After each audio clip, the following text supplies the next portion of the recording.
Hi guys, thanks for tuning in. Today we'll be talking about starter clutch diagnosis and hopefully getting into some repair. But first we got to zoom in a little bit. Okay, here we go. This is the high-tech system we have in place for all our viewers. No, not quite. Here we go. So, starter clutch diagnosis.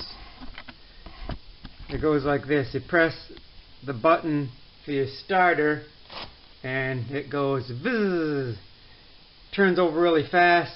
You don't hear the compression of the cylinders like whomp whomp whomp. You just hear like very fast turning over, and you don't hear that compression noise from the engine. And that means that your starter clutch, and people I've known have replaced the starter with symptoms like that and found out every time it's not the starter. Because look, here's your starter and that's the shaft. The shaft actually has splines on it, so the end is like a gear. The end of the shaft is like a gear, and it turns this gear that turns this one, which is on your crank. So in other words, if the starter turns, it's going to start turning these gears. It's not like some automobiles that have a shaft that moves forward, and if it doesn't move forward or if it doesn't mesh, then it doesn't turn over the engine. This shaft is just sitting there on the gear all the time. So if the starter moves over quickly, your starter's good. The problem is the clutch. I'm going to turn this by hand. That's too small for me to turn by hand, so I'll turn this and you'll see the movement. See, you've got the starter turning, so it turns this, and this gear's on the same shaft, so that turns, which turns your crank. But notice, here's the crank. See how the crank isn't moving? Just sitting right there. And this is your rotor for your generator. And that's because the bolts are sheared off between my starter clutch and the rotor, which is what connects to the crank. There's just a bearing behind the starter clutch. But anyway, that means that I have to pull off the rotor, and you have this bolt here. But look, when you go to turn that, you're going to be turning over your engine. So you may have seen some people, they put a strap or something on this, or they try to wedge in a screwdriver, and they have a breaker bar. And that's a hard way to do it. Here's the easy way. Take an air gun, right? And an air compressor. If you don't have an air compressor, you can buy a small one that's big enough to run an air gun. It doesn't have to be that huge. You don't need the biggest one on the planet. And it's out. And then this is pressed on. The rotor is pressed onto the shaft. And it's very, very difficult to remove. And you're not supposed to pound on it, because now this is the magnets for your generator. Here's the generator that was sitting on there. Here's the cover. See the copper coils. So these magnets spin around the wire coils, and that's what generates your electricity. If you pound on a magnet, it can lose its magnetism. Also, this can happen, and I promise I didn't do this. This out came. I bought it off Craigslist, and that's supposed to be on there. And that can happen easily. Sometimes that just happens removing the cover or whatever. And against all recommended procedure, I think I'm going to try to epoxy that. But first, I'm going to try to remove the rotor. So, how do you get that off? With a puller, like a gear puller. Might not have very good luck. So you have this special tool. It's just a glorified bolt. And see how this one is fatter than the one I just pulled out? Because that goes inside, doesn't touch these threads. These threads here are for removal. And the factory put that on there so that you could remove the rotor. That's the purpose. So a different socket now.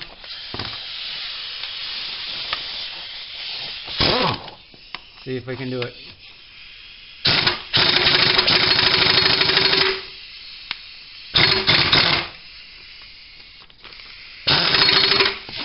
Need more juice.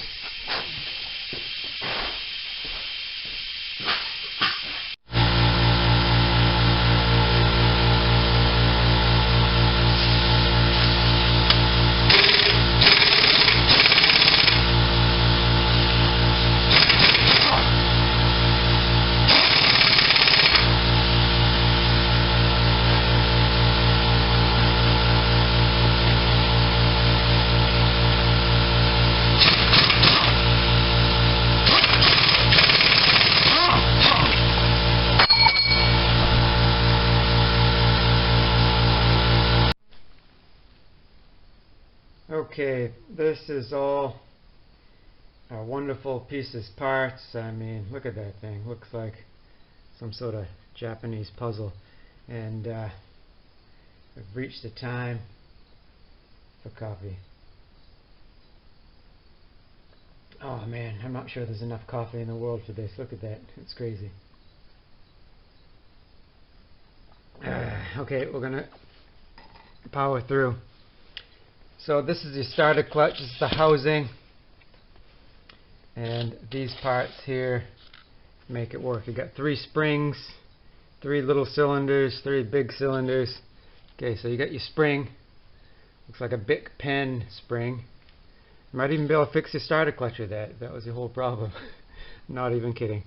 So cylinder has, it's hollow on one end, got a hole in one end. Spring goes in there, see?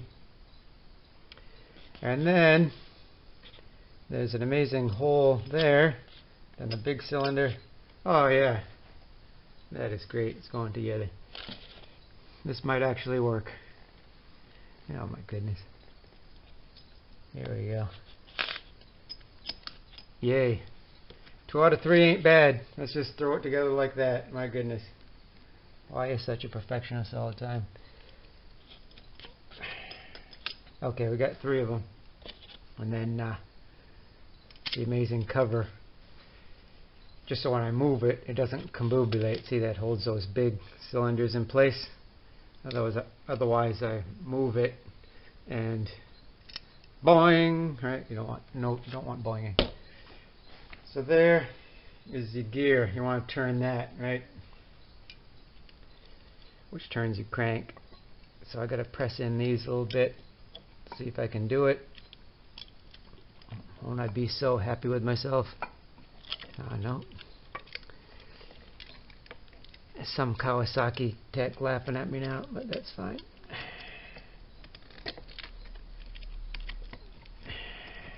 There we go. Yay. Alright.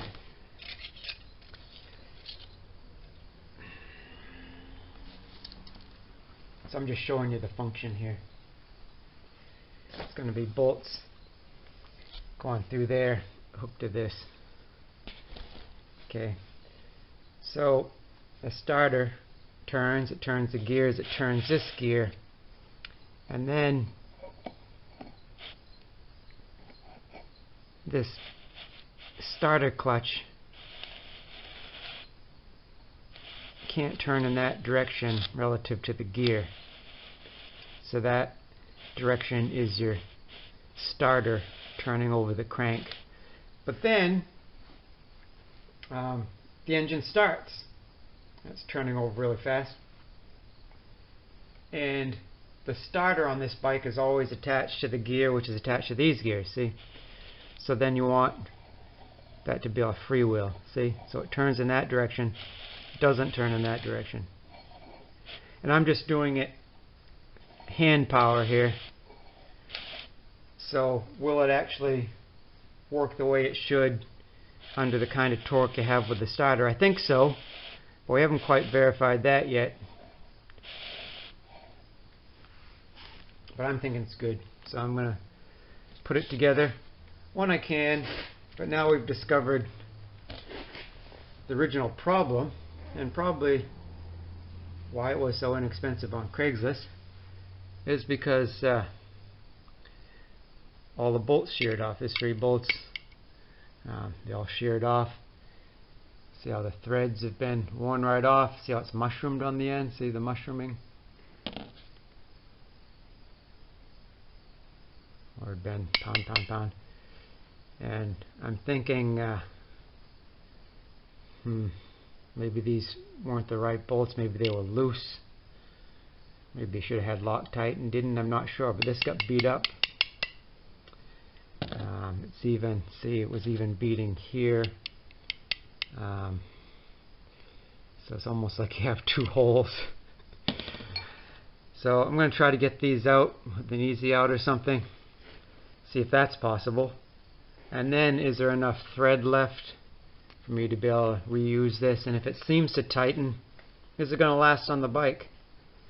So, I mean, if I was working in a shop, someone was paying me an enormous shop rate and didn't want to come back, I'd tell them new rotor, right? Need new rotor. But I'm doing it myself, and I just want to see if I can reuse it. If I have to do it again, I have to do it again. So that's the plan. I mean, if it's possible, I got to get those bolts out and then see if there's enough thread for them to actually be able to be tightened down, and I'll use some sort of Loctite. And again, as I showed you, there's a piece of magnet missing. Have to glue him back on. So it's going to be an adventure.